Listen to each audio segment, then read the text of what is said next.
ఇప్పుడు కవితక్క మాటలు ఏదైతున్నాయో మీ చీటీ బయటకు తీస్తా అని చెప్పి కేసీఆర్ గారిని కేటీఆర్ గారిని అనడం అయితే జరిగింది. దీనిపై మీ అభిప్రాయం ఏంటన్నా? అందుకే కాంగ్రెస్ పార్టీ ఎవరో ఒక నేత, ఆయన పేరు చూడలేదు కానీ గట్టిగానే అడిగాడు, అమ్మా నువ్వు ఏ పార్టీ అమ్మా అని అడిగాడు.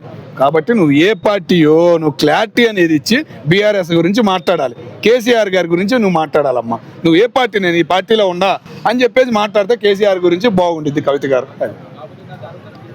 ఇంకా అది మన ఏపీ పాలిటిక్స్ కొట్టానా లైన్ కొట్టేసి ఏమన్నా అన్న. అలాగే మన ఏదైతే అమరావతిని డెవలప్ చేస్తా అని చెప్పారు కదా, సో అమరావతిని డెవలప్ తీసుకొస్తా అని చెప్పేసి చంద్రబాబు నాయుడు గారు వైజాగ్లో అన్ని కంపెనీలు పెడుతున్నారు కదా, మరి ఇక్కడ అమరావతిలో తీసుకున్న ల్యాండ్ వాళ్ళకి రైతులకు ఏం ఆన్సర్ చేస్తారు మరి చంద్రబాబు నాయుడు గారు? ప్రతి రైతుకి సమాధానం చెప్పగలడు చంద్రబాబు నాయుడు గారు.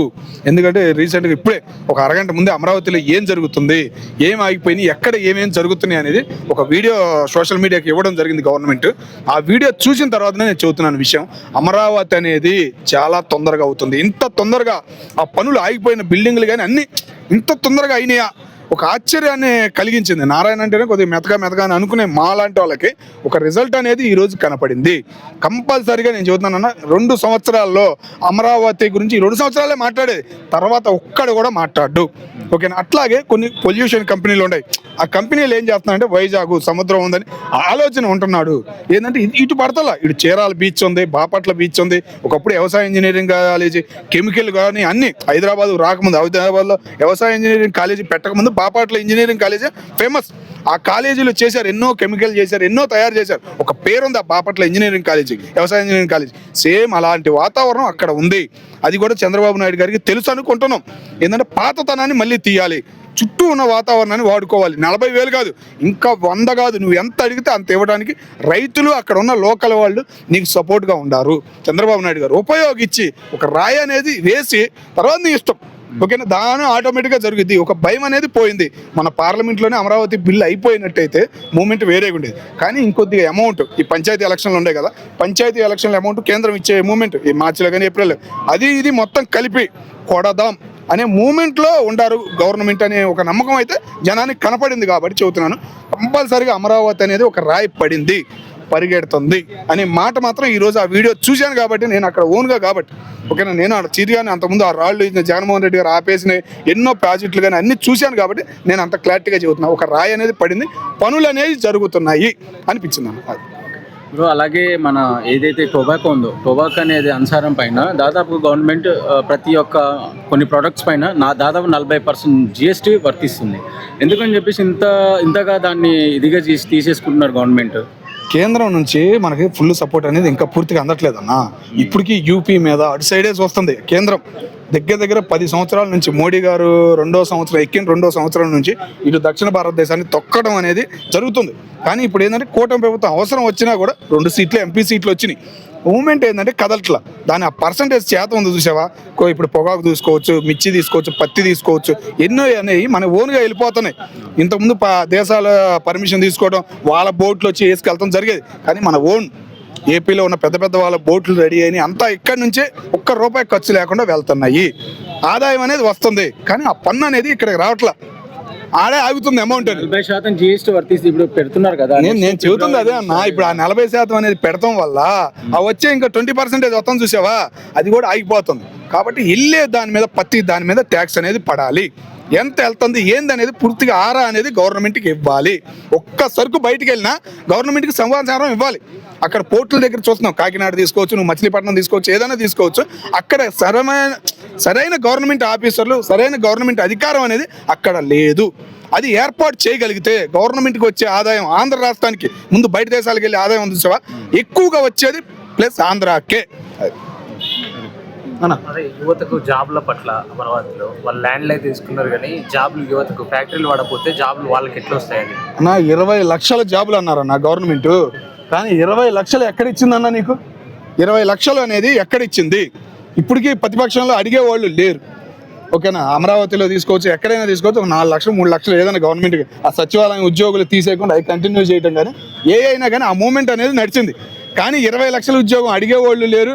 ఇంకా 2 సంవత్సరాలు అయిపోతుంది, మరి ఇంకా 3 సంవత్సరాల్లో. కానీ ఇవాళ అమరావతి పనులు చూసిన తర్వాత వస్తాయేమో ఉద్యోగాలు అనే ఆశ కలుగుతుంది. గూగుల్ వచ్చింది, గూగుల్ తరఫున 1 లక్ష 2 లక్షలు వచ్చినాయి. అక్కడ మూమెంట్ అనేది మొదలైంది. కాబట్టి చూడాలన్న ముందు సిచ్యువేషన్ ఎట్లా ఉండిద్ది అనేది. అంటే కేంద్ర ప్రభుత్వం కళ్యాణ్ గారు మోడీ గారు ఎంతసేపు మోదీ భజన చేస్తున్నారు అంటున్నారు కదా. ఏదన్నా పవన్ కళ్యాణ్ గారు చంద్రబాబు నాయుడు గారు మోదీ భజన చేస్తున్నారు, అభివృద్ధి ఏం చేయట్లే అంటున్నారు. అది రాంగ్ ఇన్ఫర్మేషన్ అన్నా. ఓకేనా, రీసెంట్ గా నీకు ఒక ఐడి కార్డు చూసావు రేషన్ కార్డు, రేపు పాస్బుక్లు కూడా ఇస్తున్నారు. ఆ పాస్బుక్ ఉన్న విలువ, ఐడి కార్డుకు ఉన్న విలువ తెలిస్తే నువ్వు ఆ మాట అనవు. ఓకేనా, కేంద్రం నుంచి నిధులు రాకపోతే గవర్నమెంట్కి అక్కడ ఒక్క రూపాయి ఆదాయం లేదు. కేంద్రం నుంచి వస్తున్న నిధుల వల్లే ఒక ఆదాయం అనేది వస్తుంది, వాళ్ళు ముందుకు సాగుతున్నారు. అంటే ఇప్పటి వరకు అయితే ఏం తెలియదు కదా. ఏం తేలేదు, ఎందుకు తేలేదన్నా?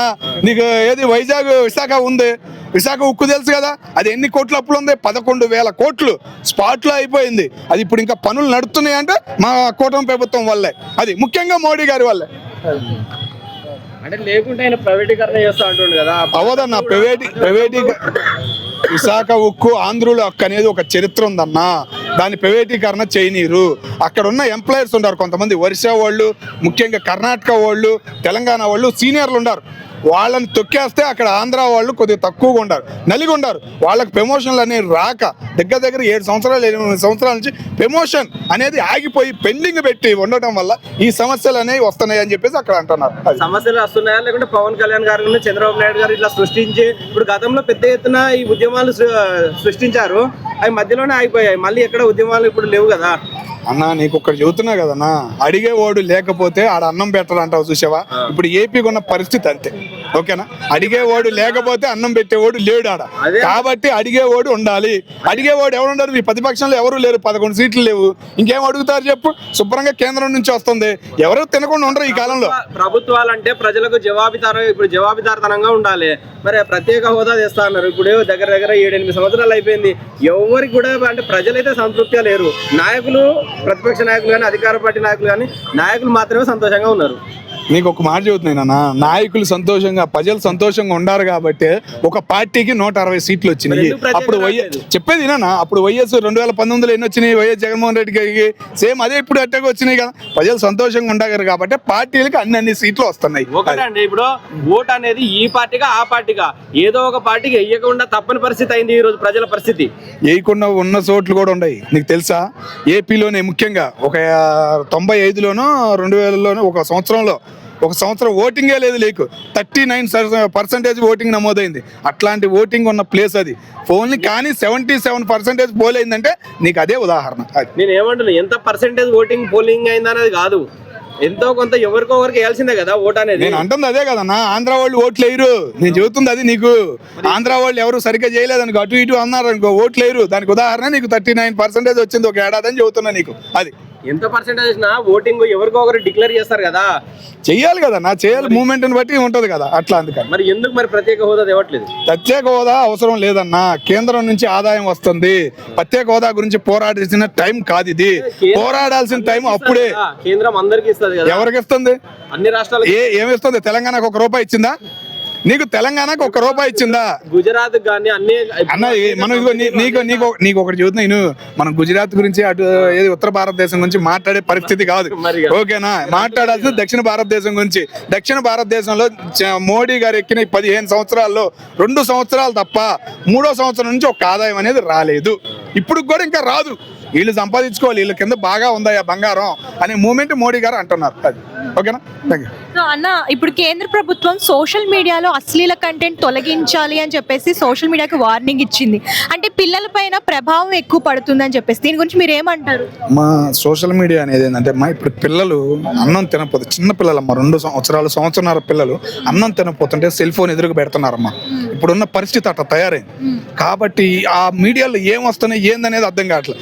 ఏఐ వచ్చిందంట, చిన్న పిల్లోడు ఎగరతం చూస్తానంటే ఎట్లా అనిపిస్తుందా? మా పిల్లోడు 2 సంవత్సరాలు అట్టా ఎగురుతున్నాడు. ఏంటంటే మూమెంట్ అనేది ఒక తయారైంది కాబట్టి కేంద్రం కానీ ఇటు గవర్నమెంట్కి కానీ ముందు రాష్ట్ర గవర్నమెంట్కి పర్మిషన్ ఇవ్వాలి. రాష్ట్రంలో జరుగుతున్న ఏ అయినా కానీ ముందు పోలీస్ శాఖ ఫుల్ పర్మిషన్ ఇస్తే ఇట్లాంటివన్నీ రాకుండా చేయగలుగుతారు. పోలీసులు చేసే సేవ అనేది కంటికి కనపడిందమ్మా. ఓకేనా, రాత్రిపూట ఒకసారి పోలీస్ స్టేషన్కి వెళ్తే వాళ్ళు చేసే పని ఏందనేది మనకు అర్థమైంది. కాబట్టి ఒక్కసారి వాళ్ళకి అధికారం అనేది ఇవ్వాలి. ఈ ఆన్లైన్ చాలా మంది ఉండారమ్మా, ఎంప్లాయర్స్ లేరు తెలియరు అని అనుకోవద్దు.